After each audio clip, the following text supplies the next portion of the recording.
Hello, everyone. An important news of this week is the Supreme Court's hearing in a PIL, which seeks to regulate forceful conversions. The Supreme Court has observed that it's a very serious issue and has directed the central government to collect information from the states regarding laws made for regulating religious conversions. Now, in this context, we are having a discussion with former Supreme Court Judge, Justice Deepak Gupta. Welcome, sir. Thank you for joining us. Good evening, and thank you for having me over. Sure, sir. Now, sir, several states in India have made laws to regulate religious conversions.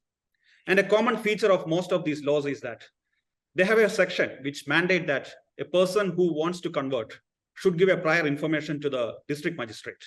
So it is only with the approval of the district magistrate that the person can convert. So this provision is applicable even for persons who are converting for the sake of their marriage in an interfaith marriage.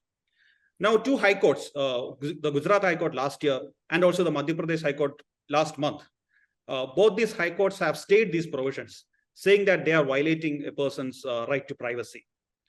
Now, the Gujarat High Court has approached the Supreme Court, and in the PIL proceedings, the state government told the Supreme Court that this provision requiring the prior sanction of the district magistrate, that is a precautionary provision which seeks to protect women and the people belonging to backward classes. Now, is there a legitimate state interest in knowing whether a person has changed his or her religion? What are your views regarding this? No, my views are very clear. Many years back, when I was a judge in the Himachal High Court, I dealt with a similar provision and held it to be violative of the Constitution and said that it invades the right of privacy of a person. In fact, with this privacy judgment in Puttaswamy case, I think my judgment is strengthened. See, what business does the government have to know what is your or my religion? Aren't we in a country like India to be bound to disclose what are our religious beliefs? We may not have any religious beliefs. We may be atheists. We may be agnostics. We may be believers. We may not be ritualistic, but may be spiritual. There's so many, in Hinduism, you have so many different ways of life. How does it concern the government, what religion you belong to? Many years back, I think more than 2 decades or 3 decades ago, in Reverend Stanislaus's case, the Supreme Court clearly held that Article 25, which gives the right to propagate your religion, does not include the right to convert. So conversion by allurement, etc., I can understand that being made illegal by fraud, by coercion, by allurement. But how can you tell that a person, if I want to change my religious belief, why should I have to take the permission of anybody if I'm an adult? Least of all the government. I don't need to take permission from my parents. Supposing I'm born into religion A, but after growing up, I believe that I want to follow religion B or religion C. If a notice is to be given, you're inviting trouble. I think the whole purpose, if the stand of the government is that we want to protect people, they're doing a disservice. Because this is going to cause more harm to people who want to change faith for very personal reasons, for reasons maybe of love, of personal choice, of any reason. How on earth does the state have the right to come in? In fact, I wonder, why should the state even know my caste? Leave aside my religion. They should be totally unbiased on that. Yes, if somebody breaks the law, as laid down in Stanislaus's case of conversion, then natural consequences will follow. But what they are trying to do here is that if you give a notice, then obviously your family members will oppose you, your neighbors may oppose you, so many people may oppose. They may not oppose, but they sometimes even when families are not opposing, it is the others who have no concern. They oppose. And they create a scene. So are we to, be ruled by a majority or by the rule of law. Right, sir. I understand. Now, there is another aspect of the debate is the concept of allurement. Now, of course, there is no quarrel regarding that there should not be any sort of forceful conversions, that no one should be converted by use of force or coercion. But allurement, all these, most of the state laws, they have this provision regarding allurement or inducement. And sometimes the definition seems to be quite broad and vague. Now, a person may change his religion for whatever reasons. And if a person is changing his religion for monetary gains or material gains, that might be an ethically debatable question, that a person should not be doing that. That should be an opportunity. That could be an opportunistic act, which is not, which may not meet society's or even ethical approval. But should there be a crime for that? Should a person be penalized for doing that? Is there a state interest in doing that? As Manu, you rightly said, the word allurement has been left delightfully vague in most of the enactments. And it has been given such a, you see, there are three words used normally in most of the enactments. One is coercion. One has no quarrel with that. One has fraud. No quarrel with that. If somebody is converted by, coercion or fraud, there is no quarrel. It has to be an offense. Allurement, I mean, it can go to very different levels. Supposing one mission of a religion is running a hospital or a school, and then not asking you to forcefully come there or something, you join the school or you join the, you go to the medical institution of your own free will. And after seeing the work being done there after many years, maybe you've got treatment, maybe you've got studies, and you feel like changing your religion, it's your choice, as long as you're an adult. I'm not going to the question of minors changing their religion, but that may be a little controversial, because then you can, sort of force them to move in a certain manner. But if you're an adult, and if you decide to change your religion, I mean, somebody could say this is allurement because you were being given an education in a good school, so this is allurement. I can understand if it is allurement, if they say that if you convert to our religion, we'll give you free education and not otherwise. That would be an allurement which may call for some criminal act. But a convertee thinking that he's going to benefit maybe by changing religion, I don't see why the government should be in any have any concern with that. Does the government do you or I need permission of the government to change our political views because we want political gains? We are saying this day in and day out. Elected members of every level, from the parliament down to the assemblies and Vidhan Sabha and municipal wards, today's election, who will change their sides only because of political gains and nothing else. You don't have any objection. You don't want the district magistrate to them to take permission of the district magistrate then. And that is something which is in the public realm. See, my political views, especially if I'm an elected member, I'm in the public realm. But what are my religious views are my own.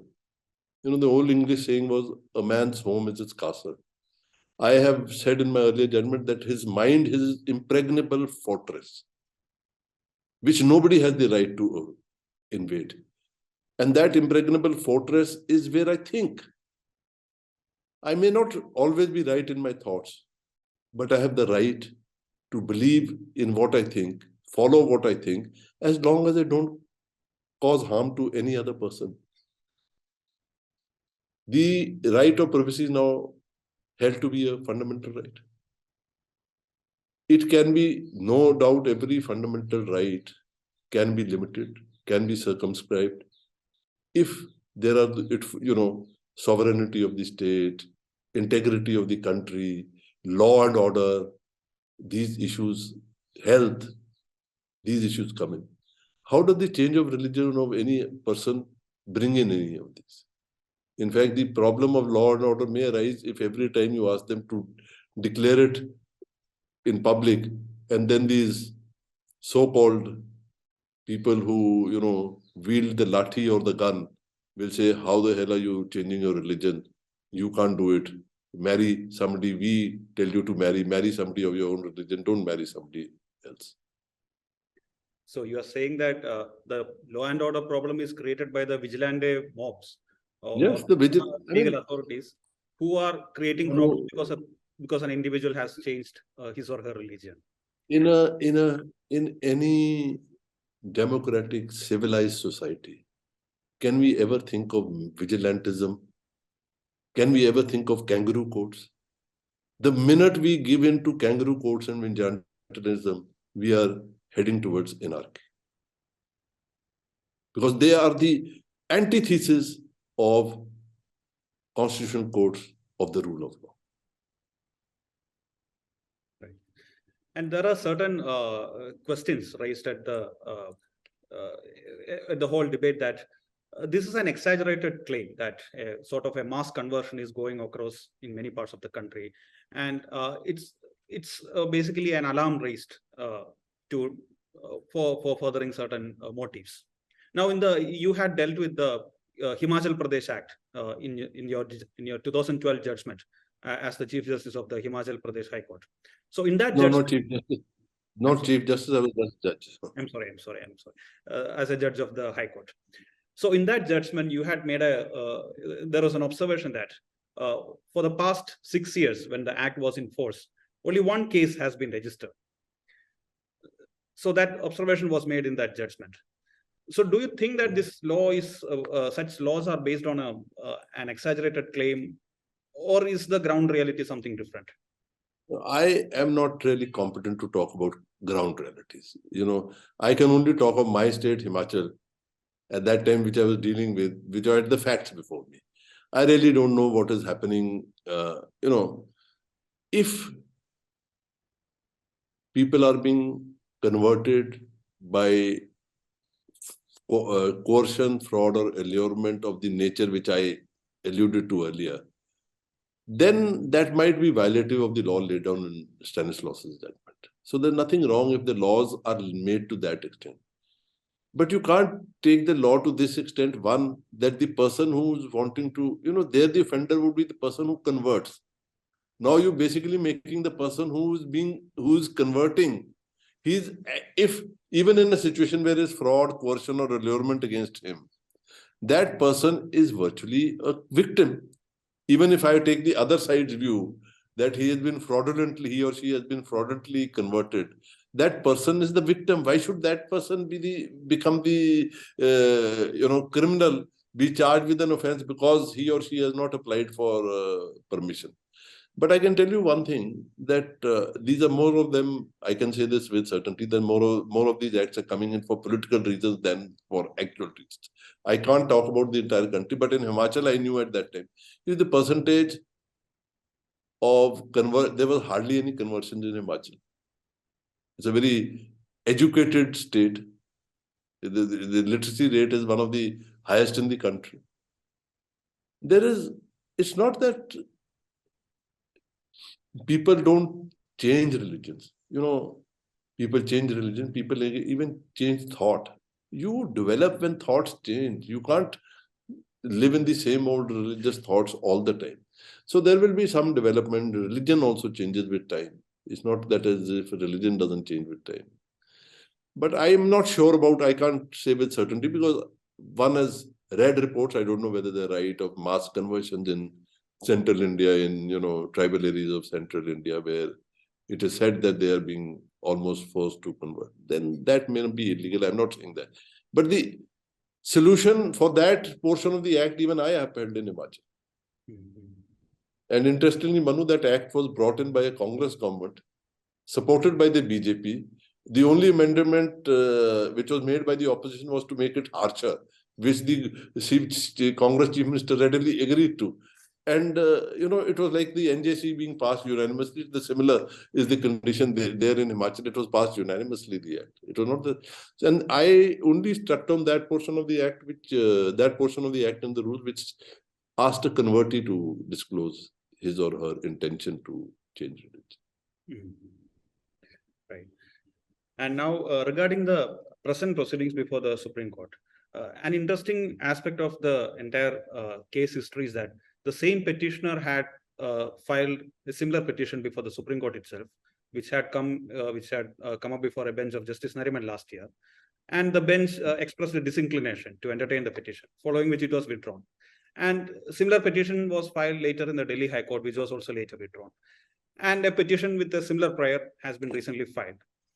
Now, the Supreme Court, the present bench, has said that it won't go into the issue of maintainability or technicality. But do you think is it a normal procedure for the Supreme Court or any other court to accept such a behavior, especially in a PIL petition? To quote Lewis Carroll, things go curiouser and curiouser. I wonder why I think the Supreme Court has many better things to do than to entertain a PIL of this nature. And not that this matter is not pending before the Supreme Court. It is already pending in a appeal or SLP filed by the state of Gujarat against the Gujarat High Court judgment. Right. There is a question of saying that why should which states have implemented not. It's not within the domain of the judiciary to decide what sort of legislation should be passed by legislators. So why should we start asking them at the instance of a person who's in court every second day? And the court has not issued notice. And especially when earlier, I don't know whether he had disclosed that earlier he had withdrawn the petition I don't know whether it was disclosed, brought to the notice of the court or not. I'm not sure about that. It was duty bound to disclose that. And not only that, Justice Nariman had made some very acerbic observations while... See, but that is something off the topic, but that is one thing I never believe this. If you find no merit in a petition, just dismiss it. Don't say with liberty to withdraw, withdraw with liberty to move another court. That is, a lot of that time, this liberty is misused. No, even as per the record, such a liberty is not seen granted also. It was simply withdrawn. Okay. That. Then how can the second petition is not maintainable at all?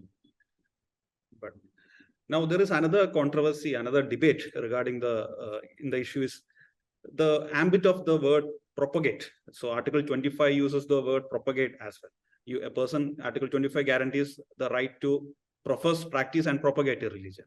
Now the Supreme Court judgment has said that propagate would not amount to a right to convert someone else. So what do you think, in your personal view, what is the ambit of this right to propagate a religion? Where should it start? Propagate means, we are bound by the law which is laid down in a Constitution bench judgment in Stanislaus's case, and I agree with that view also. Propagate means you have gurus, you have Maulvis, you have sadhus who give lectures. Anybody is free to go to that lecture. It's not limited to one religion. Anybody can come. If somebody comes to my colony and delivers a lecture, maybe on Christianity or Hinduism or Sikhism or Islam or anything, and I am, influenced by it. And if I'm an adult, I can change my religion.